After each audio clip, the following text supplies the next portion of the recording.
Crime scene tape still stretches throughout this Yellow Springs neighborhood on North High Street, weaving through backyards and wrapped around areas where children play, a symbol of the tragedy that city leaders addressed today.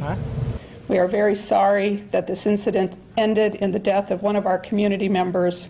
Paul Shank died in his home in the early hours of the morning on Tuesday after an hours-long standoff with police and SWAT. Investigators are looking into who fired the fatal shot, whether it was an officer or Shank himself.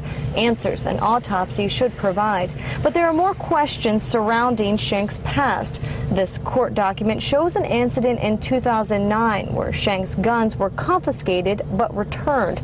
Some neighbors say he was a veteran who may have suffered from post-traumatic stress or another mental illness that is yet to be confirmed. But a relative tells us Shank, quote, wasn't a bad man.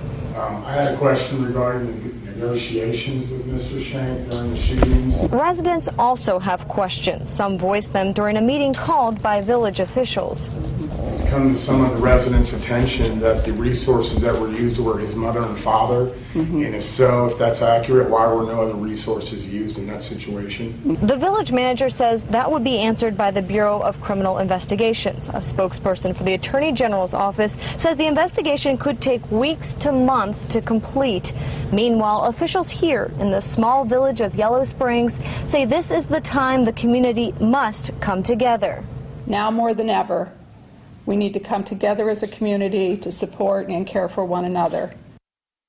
As it develops right now, cars are starting to filter in here at the Bryan Center. So starting at 6, counseling will be available. Now, new at 6, I'll have how residents were alerted and kept safe during this shootout. Reporting live in Yellow Springs, Alexa Ashwell, 2 News, working for you.